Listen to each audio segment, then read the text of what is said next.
আসসালামু আলাইকুম। পূর্বাদের রয়েছে ইতিহাস থেকে কেউ শিক্ষা নেয় না।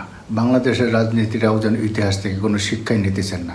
জাতীয় পার্টির এই চরম পরিণতি আত্মঘাতী থেকে বাংলাদেশের অন্য কোনো দল যেন শিক্ষাই নিতেছে না।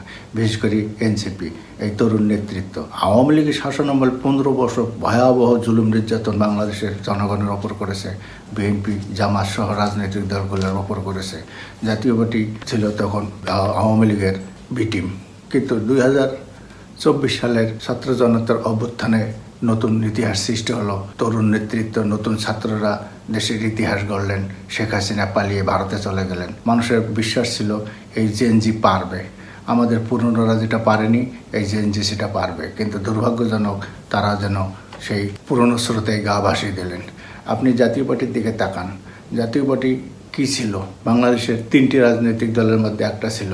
সাংগঠনিকভাবে সারা দেশের তৃণমূল পর্যায়ে ব্যাপক জনসমর্থন ছিল। 90 সালে এরশাদ পতনের পর্যন্ত, এরশাদ যখন 5 বছর কারাগারে, তখনও গ্রামের মানুষ জানতেন না এরশাদ কারাগারে। মানুষ মনে করতেন এরশাদই তাদের প্রেসিডেন্ট। 91 সালের নির্বাচনে এরশাদ কারাগারে, এরশাদের জাতীয় পার্টির সব নেতাকর্মী কারাগারে। তারপরে এরশাদ 36টি আসন পেয়েছিল এবং 20টি আসনে 5,000 ভোটের ব্যবধানে পরাজিত হয়েছিল জাতীয় পার্টি। 96 সালের নির্বাচনে জাতীয় পার্টি 33টি আসন পেয়েছিল। অথচ সেই জাতীয় পার্টি আজ করুণ পরিণতি। কারণ কি? কারণ লেজের ভিত্তি রাজনীতি। জাতীয় পার্টি আওয়ামী লীগের বি টিম হয়ে গিয়েছিল।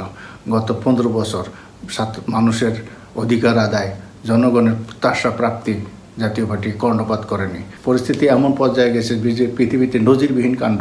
জাতীয় পার্টি একমাত্র দল যে দল ক্ষমতায় এবং ক্ষমতার বাইরে সংসদের ট্রেজারি বেঞ্চে এবং অপোজিশনে একসাথে দায়িত্ব পালন করেছে।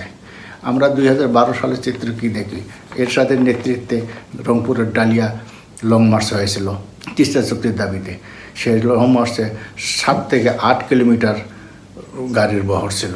ওই সব লং মার্চে দেখা গেছে হাজার হাজার মানুষ অংশগ্রহণ করেছিল।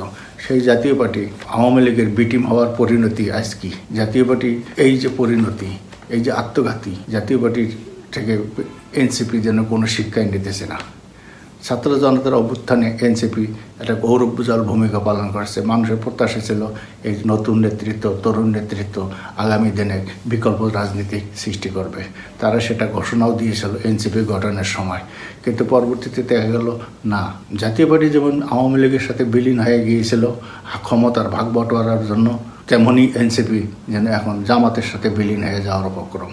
জামাতের ঘাড়ে ভর করে তারা সংসদ নির্বাচন করলো, 6টি আসন পেল। অথচ মানুষের প্রত্যাশা ছিল এনসিপি 300 আসনে প্রার্থী দেবে। 1000, 2000, 5000, 10,000 যেটা ভোট হোক 300 আসনেই তাদের শেকড় গজাবে। এনসিপি সেটা করলো না। হাতে গোনা কয়েকজন নেতার ক্ষমতার মোহে তারা জামাতের সাথে দলবদ্ধ হয়ে নির্বাচন করলো। জামাতের ঘাড়ে সওয়ার হয়ে জামাতের ভোটে নির্বাচিত হলো 6 জন এমপি। তো মানুষ তো সেটা প্রত্যাশা করেনি। মানুষ পরজীবী রাজনীতিকে পছন্দ করে না, সেটা জাতীয় পার্টির দিকে হারে হারে টের পেয়েছেন।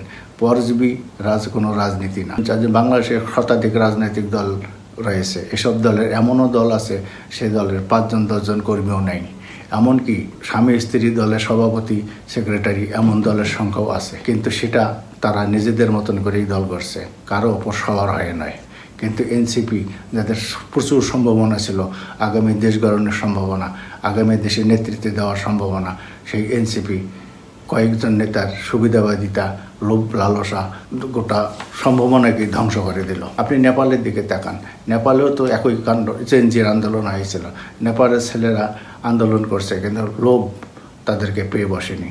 তারা নির্বাচন করেছে, তারা সরকার গঠন করতে পেরেছে। আর বাংলাদেশের অবস্থাটা দেখেন, হাতে গোনা কয়েকজন এনসিপি নেতা এখন ক্ষমতার ভাগ বাটোয়ারা নিয়ে ব্যস্ত। কিন্তু জাতীয় পার্টির করুণ পরিণতি। রংপুরকে বলা হতো জাতীয় পার্টির ভোট ব্যাংক। সেই রংপুরে জাতীয় পার্টির প্রার্থী জামানত হারিয়েছেন।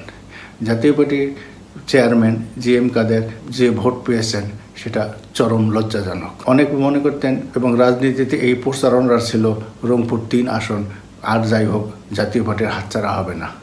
সেই রংপুর 3 আসনে জাতীয় পার্টিকে পরাজিত করে জামাতের প্রেমথেম নির্বাচিত হয়েছেন। জামাতের এমপি যে ভোট পেয়েছেন তার 4/1 ভোটও জাতীয় পার্টির প্রার্থী GM কাদের পান নাই। এই জাতীয় পার্টির মূল কারণ হচ্ছে কি?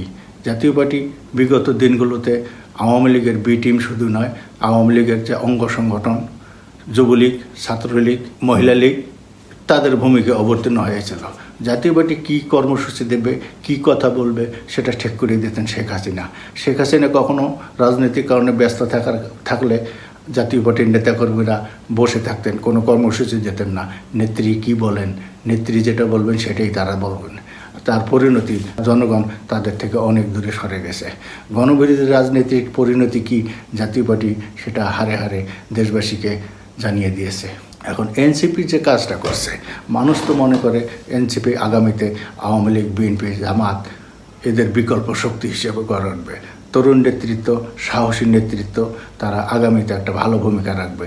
কিন্তু দুর্ভাগ্যজনক, তরুণ নেতৃত্ব সাহসী এবং তারা জীবন দিতে প্রস্তুত, কিন্তু তাদের লোভ সংবরণের সক্ষমতা নাই। তারা লোভে পড়ে এমপি হয়ে এখন গাড়ি বাড়ি চাওয়ার জন্য অস্থির হয়ে গেছে। কিন্তু মানুষ এই জেনজির তরুণ নেতৃত্বের কাছে সেটা প্রত্যাশা করেনি। জেনজি আগামী দিনে রাজনীতিতে নতুন মেরুকরণ করবে, জনগণকে নতুন দিশা দেখাবে, সেটাই মানুষের ছিল প্রত্যাশা। যে পরিবর্তনের কথা বলে তারা রাজনৈতিক দল গঠন করেছিলেন, দুর্ভাগ্যজনক সেই পরিবর্তন দূরের কথা অন্য রাজনৈতিক দলের লেজরে পরিণত হলেন। এই তরুণ নেতৃত্বের প্রতিতে মানুষের অনেক প্রত্যাশা ছিল। তরুণ নেতৃত্ব আগামীতে দেশ গঠন করবে, আগামীতে নির্বাচন করে সরকার গঠন করবে, ন্যায় নীতির প্রতিষ্ঠা করবে, গণতান্ত্রিক চর্চা করবে, সেটা মানুষের ছিল প্রত্যাশা। জাতীয় সংসদে আমরা বিগত দিনগুলোতে দেখি অনেকে সংসদ সদস্য নির্বাচিত হন, কিন্তু সংসদে তারা কথা বলতে পারেন না। বিগত দিনে দেখা গেছে কোনো সংসদে 70% ব্যবসায়ী, কোনো সংসদে 80% ব্যবসায়ী তারা প্রতিনিধিত্ব করছেন। বিগত দিনগুলোতে আইনজীবীদের মধ্যে সংসদ সদস্য থাকলেও সেই সংখ্যাটা ছিল নেহাত কম।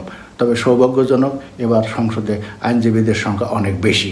এটা খুবই সুখবর। কিন্তু মানুষ যে প্রত্যাশা করেছিল নতুন নেতৃত্বের কাছে, যারা বৈষম্য বিরোধী আন্দোলন করেছে, কোটা প্রথা বাতিল নয়, কোটা সংস্কারের দাবিতে আন্দোলন করেছে, অথচ কোটা সংস্কারের দাবিতে আন্দোলন করে পরবর্তীতে বিএনপি এবং জামাতের সহায়তায় কাছালো কর্মসূচি দিয়ে একদিনই সরকারকে পতন ঘটিয়েছে।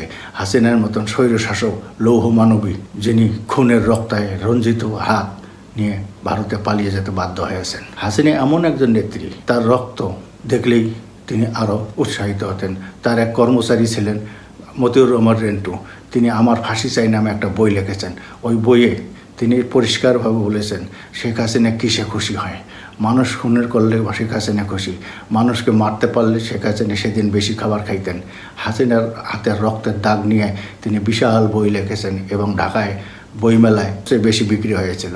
শেখ হাসিনা সম্পর্কে তার আশপাশে যারা ছিলেন তারাও কম বেশি এসব নিয়ে কথা বলেছেন। অথচ মানুষ প্রত্যাশা করেছিল তরুণ নেতৃত্ব আগামীতে সেভাবেই নতুন নেতৃত্ব সৃষ্টি করবে, পুরনো নেতৃত্বকে দেশের রাজনীতির উত্তরণ ঘটাবে। মানুষ চায় সুখ, মানুষ চায় শান্তি, কিন্তু দুর্ভাগ্যজনক ছাত্রদের নতুন নেতৃত্ব তেমন মানুষের কাছে আশা জাগাতে পারলেন না। তারা শুধু ক্ষমতার ভাগ বাটোয়ারায় ব্যস্ত হয়ে গেলেন। এমনকি জামাতের মতন রাজনৈতিক দলের ওপর সওয়ার হলেন। সারা দেশে দেখা গেল জামাতের সমর্থিত ভোটে তাদের 6 জন এমপি নির্বাচিত হয়েছিলেন। এটা ঠিক, জামাতের সাথে ওরা জোট না করলে একজনও এমপি হতো না। হয়তো প্রতিটা আসনে 500, 1000, 2000, 5000, 10,000 করে ভোট পেতেন। কিন্তু আগামী 5 বছর তারা সুসংগঠিত হতে পারত, দলকে সংগঠিত করে আগামী 5 বছর পর নির্বাচনের জন্য প্রস্তুত করতে পারত। তখন দেশের জনগণ সেই 24 সালের 5 আগস্টের মতোই তাদের পেছনে ঝাঁপিয়ে পড়ত।